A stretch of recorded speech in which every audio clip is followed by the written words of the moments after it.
സിനിമയുടെ ഒരു film career എടുത്ത് നോക്കാം, ഞാൻ വളരെ കുട്ടിക്കാലത്താണ് സിനിമയിലേക്ക് വരുന്നത്. സിനിമ എന്താണെന്നോ അതിന്റെ ആ ഒരു എക്സ്പോഷർ എന്താണെന്നോ അറിയാത്ത ആ ഒരു സമയത്താണ് വരുന്നത്. അപ്പം അന്നുള്ള ജയശ്രീനെയും ഇപ്പൊ ഉള്ള ജയശ്രീനെയും ഒന്ന് കമ്പയർ ചെയ്ത് നോക്കി എന്തൊക്കെ മാറ്റങ്ങൾ വന്നിട്ടുണ്ട് എന്ന് തോന്നുന്നു? പേഴ്സണൽ ജയശ്രീ അതല്ല ഉദ്ദേശിച്ചത്. എന്നെ സംബന്ധിച്ചോളം അന്ന് സിനിമയിൽ അഭിനയിക്കുന്നു എത്തിപ്പെട്ടതാണ്. അപ്പോൾ ആ ഒരു ഫ്ലോയിൽ അങ്ങ് പോവായിരുന്നു. ഇപ്പൊ നല്ല തിരിഞ്ഞു നോക്കുമ്പോൾ വലിയ ഡയറക്ടേഴ്സിന്റെ ഒപ്പം വർക്ക് ചെയ്യാൻ പറ്റിയിരുന്നത് വലിയ കാര്യമാണ്. ലോഹിദാസ് സാറിനൊപ്പം, കമൽ സാറ്, ബ്ലെസ്സി സാറ്, അങ്ങനെ എന്താ പറയുക വലിയ വലിയ പേരുകളിലൊപ്പം വർക്ക് ചെയ്തിട്ടുണ്ട് എന്നുള്ളത് ഇന്ന് തിരിഞ്ഞ് ആലോചിക്കുമ്പോൾ വലിയ ഭാഗ്യമാണ്. എന്നും അത് ഓർത്തിരിക്കാനും അല്ലെങ്കിൽ ഈ പറഞ്ഞ പോലെ ഇപ്പൊ എവിടെ സംസാരിക്കുമ്പോഴും പ്രൗഡായിട്ട് സംസാരിക്കാൻ പറ്റുന്ന ഒരു കാര്യമാണ്. പക്ഷെ അന്ന് അത്രത്തോളം അതിന്റെ വാല്യൂ മനസ്സിലാക്കിയിട്ടില്ല. അന്ന് ഒരു ഫ്ലോയിലങ്ങ് വിളിക്കുന്നു, പോയി ചെയ്യുന്നു, എന്താ പറയണേ, ഓക്കെ നടക്കാൻ പറയുന്നു, നടക്കുന്നു, അങ്ങനെയൊക്കെ ചെയ്ത് പോയിട്ടുണ്ട് എന്നുള്ളതല്ലാതെ. പിന്നെ ഇപ്പൊ ആക്ഷൻ ഹീറോ ബിജുലിക്കൊക്കെ എത്തിയപ്പോഴേക്കും കുറച്ചും കൂടി നമ്മൾ ഇതായിട്ടുണ്ട്.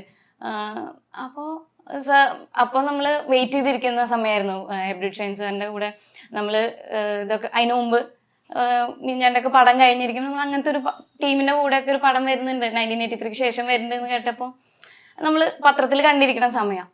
അപ്പൊ ആ സമയത്തൊക്കെ നമുക്ക് അങ്ങനെ ഒരു ടീമിന്റെ കൂടെ വർക്ക് ചെയ്യണം എന്ന് വിചാരിച്ചിരിക്കുന്ന സമയത്താണ് ഈ കോള് വരുന്നത്. അപ്പൊ കുറച്ചും കൂടി നമുക്ക് എക്സൈറ്റ്മെന്റും കാര്യങ്ങളൊക്കെ ഉണ്ട്. ഇപ്പൊ നിൽക്കുമ്പോൾ കുറച്ചുകൂടി സീരിയസ് ആയിട്ട് തന്നെ കാണുന്നുണ്ട്. അതിന്റെ ഓരോ പ്രോസസ്സിനെ കുറിച്ചിട്ടും അല്ലെങ്കിൽ പെർസ്പെക്റ്റീവ്സ് മാറി.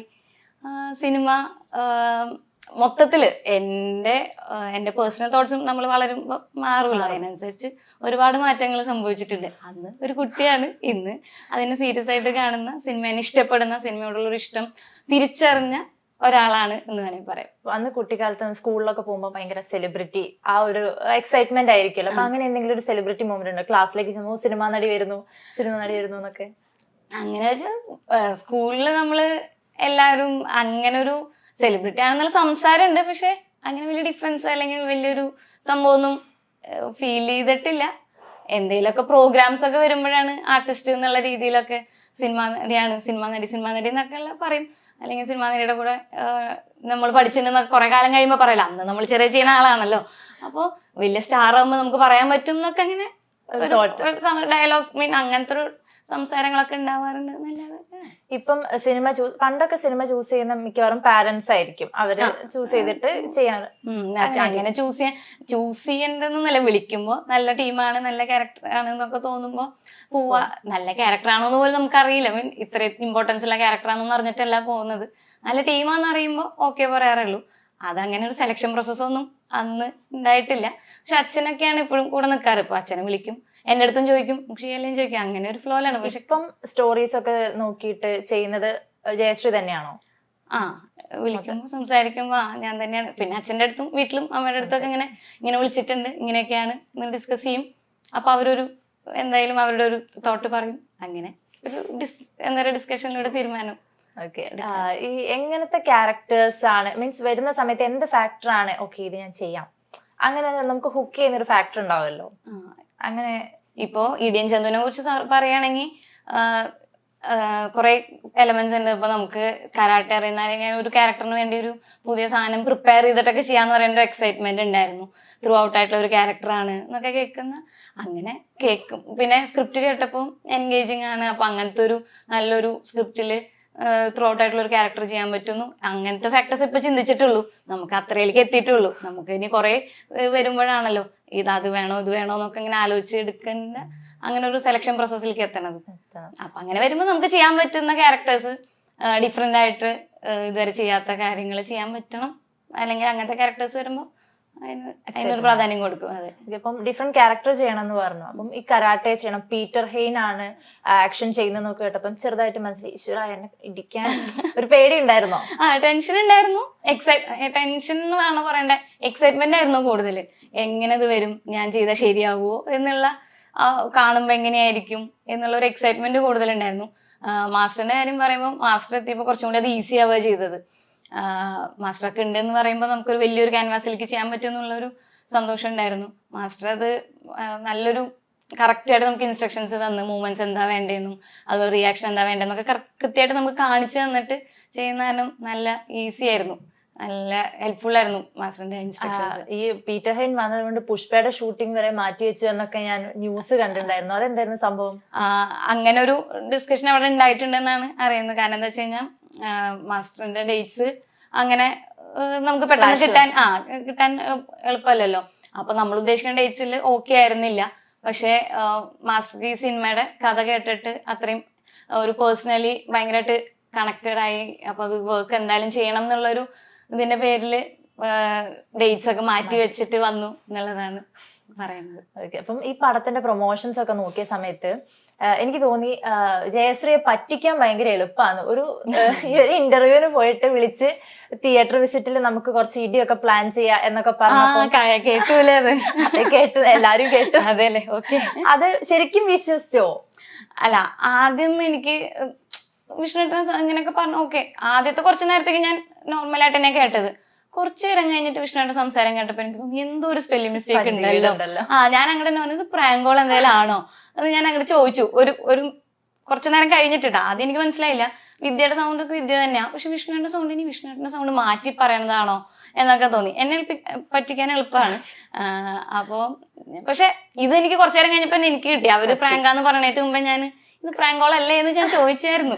പക്ഷെ ശരിക്കും ഇപ്പോഴുള്ള ഒരുപാട് ഇടിപ്പടങ്ങൾക്കൊക്കെ ഇതുപോലുള്ള പ്രൊമോഷൻസ് വരാറില്ലേ? ഇപ്പം ടർക്കിഷ് തർക്കത്തിന് സണ്ണിവേലും ലുക്മാനും കൂടെ ഞാനും കൂടി പാകാണ്. അപ്പൊ ആ ഒരു ഇടി ഭയങ്കരമായിട്ട് വൈറൽ തന്നെ. എല്ലാരും ശ്രദ്ധിച്ചു, ഈശ്വര ഇത് ശരിക്കുള്ള ഇടിയാണോ? കാരണം നമ്മൾ ഫോണിൽ ഷൂട്ട് ചെയ്യുന്ന അതേപോലെ ആയിരുന്നു. അപ്പൊ ശരിക്കും അങ്ങനെയൊക്കെ സെറ്റ് ആവുകയാണെങ്കിൽ ശരിക്കും പോയി ചെയ്തേനെ, തിയേറ്ററിൽ ഇടിച്ചേനല്ലേ? സീരിയസ് ആയിട്ടാണ് പറഞ്ഞതെന്നുണ്ടെങ്കിൽ ചിലപ്പോ ഞാൻ ചെയ്യും. അല്ല, സീരിയസ് ആയിട്ട് ഇടിക്കുന്നല്ല, അതൊരു പ്രൊമോഷന്റെ ഭാഗമായെന്നുള്ള രീതിയിൽ.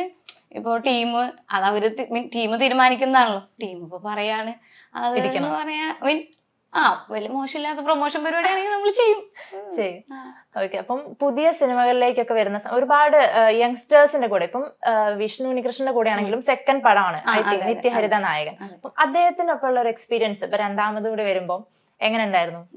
നേരെ വിഷ്ണുവിനെ നിത്യഹരിത നായകൻ വഴിയാണ് അറിയുന്നത്. അപ്പൊ ആ സിനിമയിൽ തന്നെ പുള്ളി ഉണ്ടായിരുന്നു, അതുപോലെ ബേസിലായിട്ടും ഉണ്ടായിരുന്നു. നല്ല രസമായിരുന്നു ആ ഒരു കോംബോ. എനിക്ക് ഫസ്റ്റ് ഇവരുടെ അടുത്ത് ഇങ്ങനെ ഇന്നാവാൻ കുറച്ച് ബുദ്ധിമുട്ടായിരുന്നു. ഇവരൊക്കെ എങ്ങനെയായിരിക്കും നമുക്കറിയില്ലല്ലോ. അപ്പോ ഇവരെന്നെ തമാശകളൊക്കെ പറഞ്ഞ് അവരുടെ ഒരു ഗ്യാങ്ങിലേക്ക് എന്നെ ഇന്നാക്കി. അങ്ങനെയാണ് അന്ന് സെറ്റ് ആയത്. അപ്പൊ അന്ന് ഭയങ്കര ഫ്രണ്ട്സ് എന്നുള്ള രീതിയിലേക്ക് നമുക്ക് കമ്മ്യൂണിക്കേറ്റ് ചെയ്യാനുള്ള ഒരു സ്പേസ് ഒക്കെ അവർ തന്നു. പിന്നീട് ഈ സിനിമയിലേക്ക് എത്തുമ്പോൾ വിഷ്ണുടൻ തന്നെയാണ് എന്നെ ഫസ്റ്റ് വിളിക്കുന്നത്. ഇങ്ങനെ ഒരു സ്റ്റോറി ഉണ്ട്, കേട്ടുമൊക്കെ ഇഷ്ടമാവുകയാണെങ്കിൽ നമുക്ക് ചെയ്യാം എന്നുള്ള രീതിയിൽ. അപ്പോൾ ആസ് എൻ ആക്ടർ പുള്ളി ഒരു ക്യാരക്ടറിന് കൊടുക്കുന്ന ഒരു സംഭവം ഇതിൽ ഇടിയൻ ചന്തുവിൽ കൂടുതൽ ഞാൻ ശ്രദ്ധിച്ചായിരുന്നു. കാരണം ആ ക്യാരക്ടറിന് വേണ്ടി ആ ഒരു ക്യാരക്ടർ ത്രൂ ഔട്ടായിട്ട് പിടിക്കാനായിട്ട്, അതിപ്പം ഓപ്പോസിറ്റ് നിൽക്കുന്ന ആൾ ചിലപ്പോൾ വേറെ രീതിക്ക് മാറുകയാണെങ്കിൽ അല്ല ഞാനിങ്ങനെ സംസാരിക്കുള്ളൂ, എൻ്റെ ക്യാരക്ടർ ഇങ്ങനെ ഇപ്പോൾ സംസാരിക്കുള്ളൂ എന്നൊക്കെ പറഞ്ഞ് അപ്പോൾ അങ്ങനെയൊക്കെ ഇൻപുട്ട് എടുത്ത്, അതുപോലെ ഈ ക്യാരക്ടറിന് വേണ്ടി പുള്ളിയെടുത്ത എഫേർട്സ് ഒരു 22 വയസ്സായിട്ടുള്ള ആളായി ആവാനുള്ള ഒരു എഫേർട്സ് അതൊക്കെ നമ്മൾ കാണുന്നുണ്ട്. അപ്പൊ അതൊരു നല്ല എക്സ്പീരിയൻസ് ആയിരുന്നു. പിന്നെ ഒരു ആർട്ടിസ്റ്റ് ഒരു ക്യാരക്ടറിന് വേണ്ടി എടുക്കുന്ന പ്രിപ്പറേഷൻസും കാര്യങ്ങളൊക്കെ കണ്ട് മനസ്സിലാക്കി. പിന്നെ ആസ് എ ഫ്രണ്ട് നല്ല റിലേഷൻഷിപ്പ് നല്ല രസമായിരുന്നു. മൊത്തത്തിൽ എന്നെ കളിയാക്കുക, ഈ പറഞ്ഞ പോലെ കളിയാക്കുക എന്നുള്ളതാണ് ഫസ്റ്റ്. പുള്ളിയുടെ എപ്പോഴും തമാശ പറയുന്ന അല്ലെങ്കിൽ എന്തെങ്കിലുമൊക്കെ കൗണ്ടർ അടിച്ചുകൊണ്ടിരിക്കുന്ന ഒരാളാണ് പുള്ളി. വിഷ്ണുവിനാണെങ്കിലും ശ്രീതാരനാണെങ്കിലും. അപ്പൊ ഇവർക്ക് ടീം ഫുള്ള് ഫണ്ണാണ്. ഷൂട്ടിംഗ് ലൊക്കേഷനും ഏകദേശം അങ്ങനെയൊക്കെ തന്നെയായിരുന്നു. എന്തെങ്കിലും ഓർത്തെടുക്കാൻ പറ്റുന്ന ഒരു ഫണ്ണോ, അല്ലെങ്കിൽ ഇപ്പം ഇടിയൻ ചന്തുവിന്റെ ലൊക്കേഷൻ ആണല്ലോ, ഇടിയോ ശരിക്കും ഇടി കിട്ടിയതോ അങ്ങനെ എന്തെങ്കിലും ഒക്കെ ഉണ്ടോ? ശരിക്കും അങ്ങനെ ഇടി കിട്ടി അങ്ങനെ വലിയ പരിക്കൊന്നും എനിക്ക് പറ്റിയില്ല. ലാസ്റ്റത്തെ ക്ലൈമാക്സിൽ കുറെ അങ്ങനത്തെ ഇതൊക്കെ ഉണ്ടെങ്കിലും ഞാൻ അതില് ഭാഗം കുറച്ച് മാറി നിന്നിട്ടുള്ള കുറച്ച് പരിപാടികളാണല്ലോ. അപ്പൊ അടി കാണുവാണ്. അതെ, ഞാൻ ചെയ്യണത് അതിന്റെ ഇടയിൽ പെട്ടിട്ടല്ല. അപ്പൊ സ്പോയിലർ ആയതുകൊണ്ട് ഞാൻ പറയുന്നില്ല. അപ്പൊ അതെനിക്ക് വലിയ ബുദ്ധിമുട്ടുണ്ടായിരുന്നില്ല. പക്ഷെ തമാശ പറയുകയാണെങ്കിൽ ഞാൻ എപ്പോഴും ഈ കരാട്ടയുടെ മൂവ്മെന്റ്സ് ഇങ്ങനെ ചെയ്ത് നോക്കുമായിരുന്നു ഷോർട്ടിന് കറക്റ്റ് ആകാൻ വേണ്ടിയിട്ടൊക്കെ. അത് ഞാൻ ഇവരുടെ അടുത്തൊക്കെ, ഇപ്പൊ വിദ്യയുടെ അടുത്താണെങ്കിലും വിഷ്ണുവിന്റെ അടുത്തോ അല്ലെങ്കിൽ ശ്രീധരന്റെ അടുത്തൊക്കെ ഹിരണ്യേട്ടൻ ആരെങ്കിലും അടുത്തൊക്കെ ഇങ്ങനെ കൈയൊക്കെ വെച്ച് കിക്ക് ചെയ്തൊക്കെ നോക്കും ഇടയ്ക്കിടയ്ക്ക്. അപ്പൊ ഒരു സമയത്ത് കിക്ക് ചെയ്യുന്ന സമയത്ത് ഞാൻ ഏതോ ഇന്റർവ്യൂ പറഞ്ഞു, കിക്ക് ചെയ്യുന്ന സമയത്ത് ഞാൻ എന്റെ കാല് പിടിച്ചിട്ട് ഒരു തിരിക്കലും കൂടി തിരിച്ച് ഞാനിങ്ങനെ വീഴാനൊക്കെ പോയി. അപ്പോൾ അങ്ങനത്തെ ഫൺ മൊമെന്റ്സ് പരിപാടികളൊക്കെ എപ്പോഴും ഉണ്ട്. ഞാനിങ്ങനെ എപ്പോഴും ഇങ്ങനെ ഓടിച്ചാലും എന്നെ ഇങ്ങനെ കളിയാക്കാൻ എന്തെങ്കിലുമൊക്കെ കിട്ടും. ചെണ്ടയാണ്. അതെ ചെണ്ടയാണ്.